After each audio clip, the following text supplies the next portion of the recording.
Olá, meus irmãos, que a paz do Senhor seja com todos. Hoje vamos meditar na palavra de Deus e o tema é limpos pela palavra. Bom, a palavra, digo, é a palavra de Deus, que é a Bíblia Sagrada, que é o livro especial de Deus, que não é um livro como outro livro qualquer, mas é um livro sobrenatural, porque a própria palavra diz que nós seremos limpos pela palavra que tem falado. Então, essa palavra tem poder para salvar, para transformar, para renovar o homem. Então, a palavra foi escrita, o livro, né? A Bíblia foi escrita por muitas pessoas diferentes e pessoas que escreveram através da inspiração do Espírito Santo de Deus. A própria Bíblia atesta isso. Em 2 Timóteo, capítulo 3, verso 16, os outros versículos que eu vou citar, eu vou deixar ali na descrição. Toda a Escritura é divinamente inspirada e proveitosa para ensinar, para redarguir, para corrigir, para instruir em justiça. Então, toda a Escritura é divinamente inspirada. Ela é inspirada por Deus. Portanto, é um livro especial e diferente. E ele tem poder para fazer essa asepsia, né? No caso aqui, é uma limpeza purificatória, espiritual, é algo mais profundo, né, do que o banho superficial e físico que a gente toma, né? Na verdade, essa palavra é a expressão da verdade. Ela é a verdade. João 17:17 diz que santifica-os na verdade, a tua palavra é a verdade. Então, nós cremos que a Bíblia, que essa palavra deixada por Deus para nós, é a verdade. E sendo a verdade, e sendo poderosa, e sendo de Deus, ela produz vida, né? Evangelho de João 6:63 diz: as palavras que eu vos disse são espírito e vida. Ela é vida. Então, é uma palavra diferente, é um livro diferente, que tem que carrega esse poder de Deus, Criador. Por falar em Criador, também ela é criativa. Salmo 33, versos 6 e 9 diz assim: pela palavra do Senhor foram feitos os céus e todo o exército deles pelo espírito da sua boca.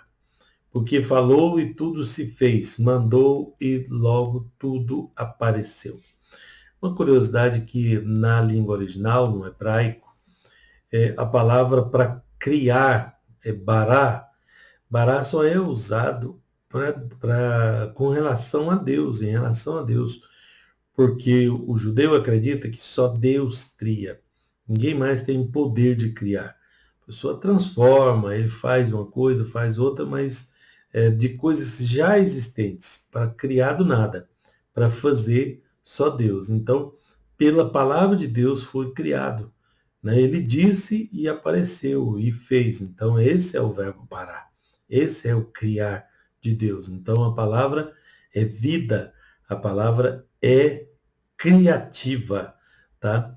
Então, a palavra de Deus é como água, né? Porque ela limpa, mas não é só uma figura, porque nós estamos falando de uma limpeza espiritual, de uma purificação, né? É disso que estamos falando. Começamos a vida no reino de Deus totalmente lavados pela palavra de Deus. Então, essa palavra nos limpa, como nós vimos. Então, a palavra de Deus, além de nos limpar, ela é uma semente, né? Lucas 8, 14 e 15, Jesus contou aos seus discípulos a parábola do semeador. No verso 11, ele diz: a semente é a palavra. A vontade de Deus para a nossa vida é que nós sejamos frutíferos. Por isso que a semente é a palavra, né? Em 2 Coríntios 9, 10, diz assim: ora, aquele que dá a semente ao que semeia e pão para comer também multiplicará a vossa sementeira e aumentará os frutos da vossa justiça. Está vendo que ele não está falando de frutos normais, naturais? Não está falando de naturais. Né? Multiplicará, aumentará os frutos da vossa justiça.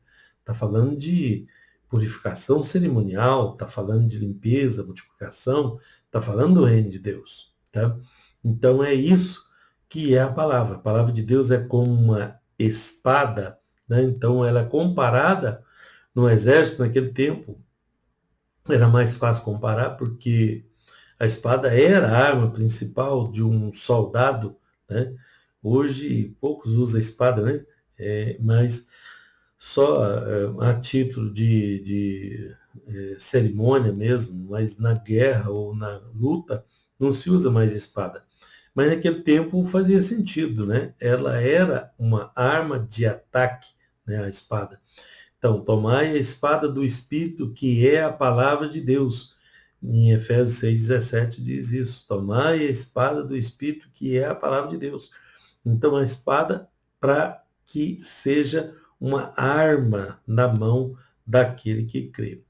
Em 2 Coríntios, capítulo 10, meus irmãos, no versículo 4, fala, porque as armas da nossa milícia não são carnais, mas sim poderosas em Deus para a destruição de fortalezas. Se as armas não são carnais, as fortalezas também são espirituais. Então, essa é uma arma poderosa à disposição na vida daquele que crê, para que ele possa lutar e vencer.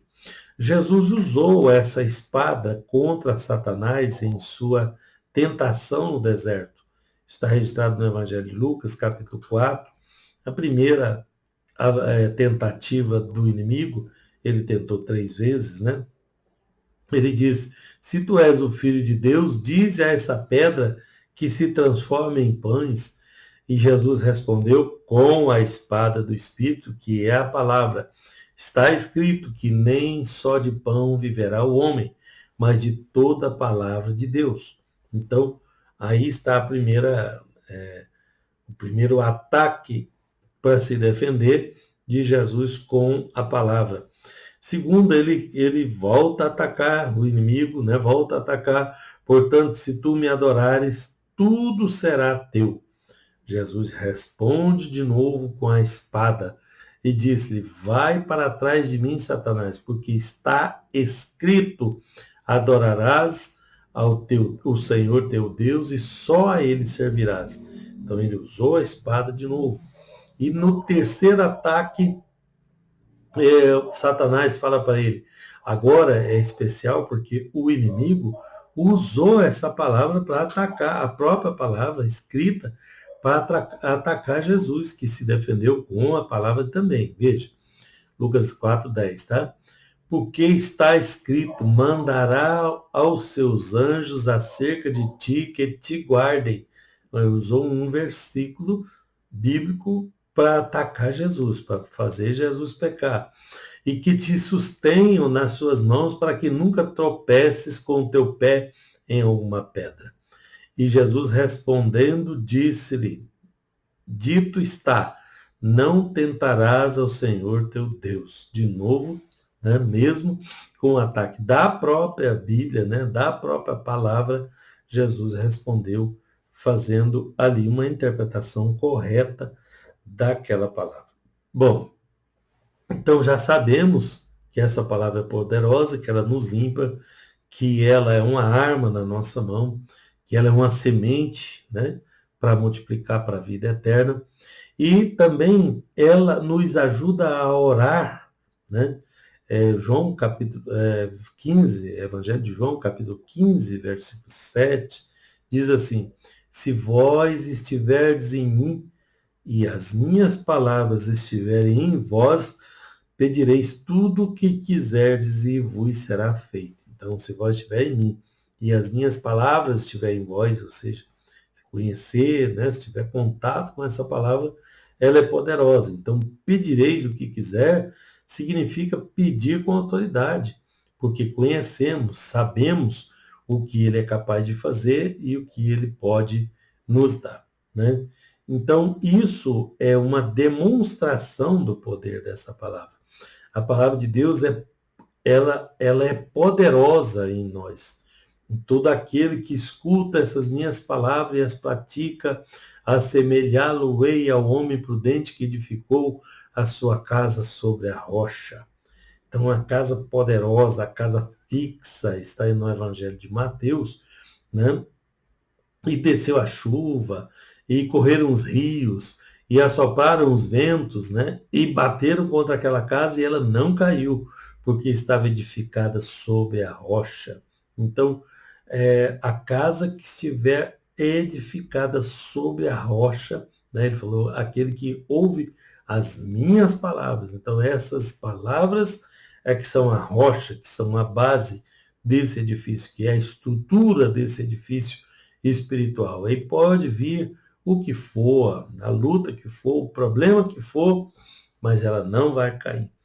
E na sequência, a partir do verso 26, ele começa a mostrar o outro lado, daquele que não usa a palavra, aquele que não tem, que não cumpre, né, a palavra. E aquele que ouve essas minhas palavras e não as cumpre, compará-lo-ei ao homem sensato que edificou a sua casa sobre a areia. Veja a diferença. Aquele outro construiu a casa sobre a rocha. Esse construiu a casa na areia, né? Desceu a chuva, correu os rios, assoprou os ventos e combateram aquela casa e caiu. E foi grande a sua queda. Por quê? Porque não estava firmada na rocha, né? Que é essa palavra. Então, o homem sábio que edificou a sua casa sobre a rocha era uma ilustração daquelas pessoas que ouvem a palavra, que recebem a palavra e a obedecem. Porque a palavra de Deus, ela produz um material, um concreto, né? Um material de construção espiritual interno em nossas vidas, de forma que ficamos firmes e fortes. Então, não importa o que vir contra nós, e aquele que estiver firmado na rocha, aquele que estiver na palavra, esse vai sobreviver. Então, tenha contato, leia a Bíblia, creia na palavra, estude a palavra, porque a limpeza espiritual vem através dessa palavra, a palavra de Deus. Amém? Eu vou orar com você um pouquinho para que você possa receber essa palavra, porque ela só é recebida espiritualmente. Não é a todos, né, de qualquer forma que é dada. É dada àquele que crê e que pede e que ora. Vamos orar, soberano Deus, eterno Pai, em nome de Jesus. Oramos a Ti para que o Senhor nos dê a condição, a fé, para crermos nessa palavra, porque a Tua palavra é viva, poderosa e eficaz. Obrigado, Senhor. Amém? Obrigado, gente. Que Deus abençoe a todos.